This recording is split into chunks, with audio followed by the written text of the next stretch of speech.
As we move forward today with this really leading edge cadre of physical and non-physical consciousness, it is our absolute knowing that you're going to find some insights that you've been looking for, and things that you've already known, in fact you've known them a long time, will come to the forefront, and you will feel such confidence in what you already know. You are doing so well.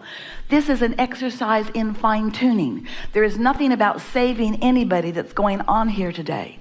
There's nothing broken in you that we are here to fix. There is only angst in you that we are here to soothe.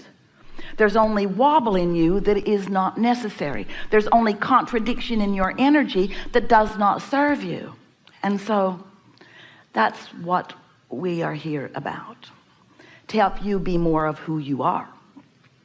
And that is an exercise in continuing attention, because who you are is a continuing and fast moving, evolving being.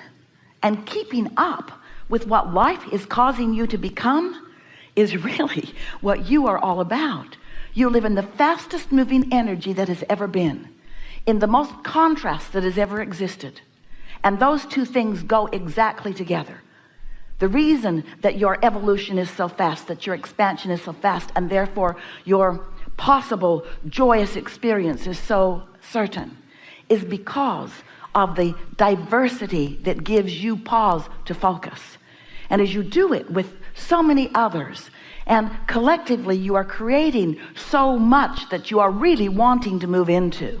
You've created through your attention, and therefore through your emission of vibration, a vibrational reality that is the premise of all things to come, that future generations will come into already knowing and experiencing. It's just you who are here with the old world, and from your basis in the old world you are creating the new world. It's only you that have 1 foot in the old world and 1 foot in the new world who are having any struggle. New ones being born in don't have any struggle. They're born in to the vibration of what is. Now it's interesting, they come in through their mother's womb splat. Here they are in physical experience, dominantly non-physical energy. And then, oddly from our perspective, you who've been here before, take these fresh little new ones who are pure positive energy, who are the vibrational equivalency of your vibrational reality, that vibrational reality that we call the vortex. We want you to accept its realness. They are born in understanding all of that. But humans so often think it's important to give them really clear understanding of how things are in terms of already manifested, or more important, you think, how things have been that caused things to be how they are. Well, we agree with you partly, because how things have been and what you've lived and what you've launched vibrationally is why things are in this vibrational reality. But those new ones already feel that, and they are moving steadily toward their manifestation of this new reality. But you're not so much.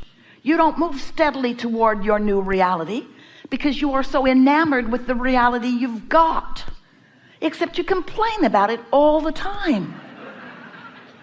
So the reality that you've got keeps you from moving to the reality that you want. And that really is what we will be talking about here today. How can you release yourself from the habit of thought?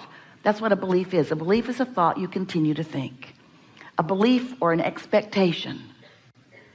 Esther got on the airplane in San Antonio really early yesterday morning and changed planes in Los Angeles at LAX airport. And everything was wonderful. They all got on the second plane and sat there for a while, and then there was an announcement, everybody get off because the plane is not going to fly because there is weather in San Francisco, which Esther and her iPhone knew was not true.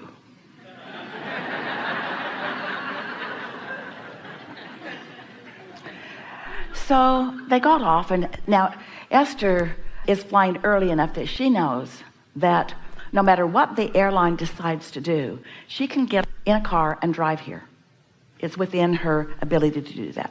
So she was at ease knowing that she was not going to miss all of you. But as she sat there, there was a woman, really quite animated, who was talking with the gate agent with clarity and a loud voice. And sadly, she reminded Esther of herself.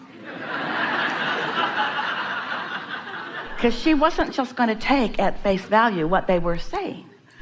And as Esther listened to her, what she said made sense, even though it clashed with Esther's desire. She was saying that something, most likely some sort of anticipated weather, had slowed the San Francisco airport down enough that everyone no longer had a gate or a landing slot. And Esther had heard that before. It resonated with something that she'd heard before. And so, as Esther listened to her reasoning, the man at the gate, he was a supervisor, he listened to her, to this woman, and sort of gave her a nod and a wink that she was onto something. But Esther had done something as she came off the airplane. As she came off the airplane, she stuck her head and her first foot and her second foot and most of her body inside the cockpit. And she said to the pilots, if you really needed to be somewhere today, would you wait for this plane or would you rent a car and drive it? Would you?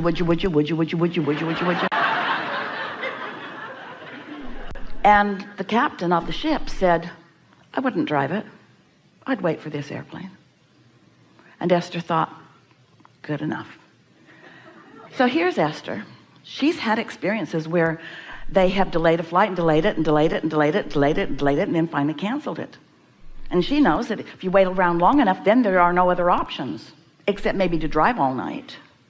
So she has this current experience with all kinds of options about the way she thinks and feels, and wanting to vibe out some truth. From where? Where do you get your truth? So now she's standing at the ticket counter and there's another woman asking the agent there, can I fly into Oakland? And that woman said, all flights to Oakland are full. And as Esther was watching her face, she knew that wasn't true. Something about the way the woman was pretending to look at the screen. And so that woman went off. She had her carry-on. She went off to Alaska Airlines. And Esther thought, well, that's that. But I believe in my captain and I'm just going to sit here. Now this woman who was animated, she's still going on and on and on and on and on about how this plane's not going to fly. She's seen it so many times. And so Esther decided to put in place a plan B. So she arranged for a limo driver to pick her up at baggage claim 3 hours from now, because she figured in 3 hours she could get her bag off that airplane if she needed to. And so now she is sitting there relaxed and in some sense of relief, knowing that she was going to get what she wanted, even though she could feel that she was banging it out in an unnecessary way. So here she is. You've been there too. Her now vibration is clouded by all of the flights that have ever been canceled, all of the lies that she thinks she's ever been told, all of the trauma that she's ever lived around this subject, and current faith in a man that she believed was telling her what he believed to be true, although she doesn't know how much he actually knew. Have you ever lived that kind of confusion? What should I do? What should I do? What's the right thing for me to do? Do I just sit here and let the universe have its way with me? How much do you trust the universe?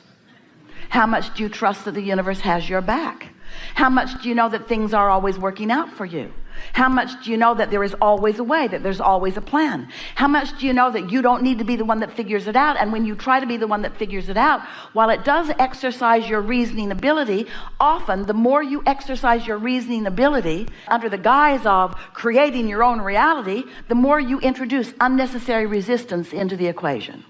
You hearing us?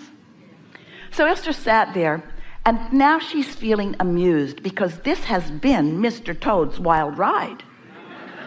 She's been all over the place, mostly feeling confident that she's all right no matter what, but she went here and here and here and here and here and here and here and here and here because she allowed influences of current reality and a woman who had had a lot of experience. 45 years she's been flying, she and her husband. She knows about all of these kinds of things. And she got the gate agent to give her a wink and a nod on the dire thing that she had extrapolated from her past experience. And so as Esther is sitting there and listening to all of this, she became very amused with herself. And she thought, wouldn't it be just a really funny thing if that time that they put up there was the time that we all just got on and flew off to San Francisco, which it was. It was a slight delay. It was a 3-hour delay. But it wasn't a canceled flight. And as Esther is settling into her seat, she is saying to herself, what has this life experience brought to me? What do I now know in a clearer way? What do I now know? What do I know more clearly than ever before? Things are always working out for me. There is always a path, and nothing serious is going on here. And what else? I introduced unnecessary resistance into my equation. Was it terrible? No. Was it an exercise? Yes. Was it sort of fun? Truly. Was it interesting? It's fascinating. Was it adventurous? Yes, it was. Do I feel more alive? I do. Did I make friends? Yes. Is there something I would have rather been doing with that time? No. Is it what living life is? Yes. Sitting in your environment, assessing what's going on, digesting it, just like eating a yummy vibrational meal. There isn't anything serious going on, no matter what it seems like. Esther was thinking, well, the stakes feel higher to me because I'm not just going to buy art.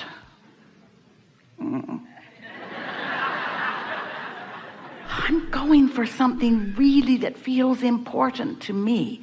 I can't just not go. Was that ever an option? Was that ever really on the table? I can't go. And yet, isn't it sometimes tempting for you to play out the worst case scenario? You know why you do that? Because you want to feel adventure. You know why you play out the worst case scenario? You want to prove your worthiness. You know why you play out the worst case scenario? You want to triumph. Here I come to save the day. All of those reasons. So our encouragement to you is be playful in your life and have fun with it.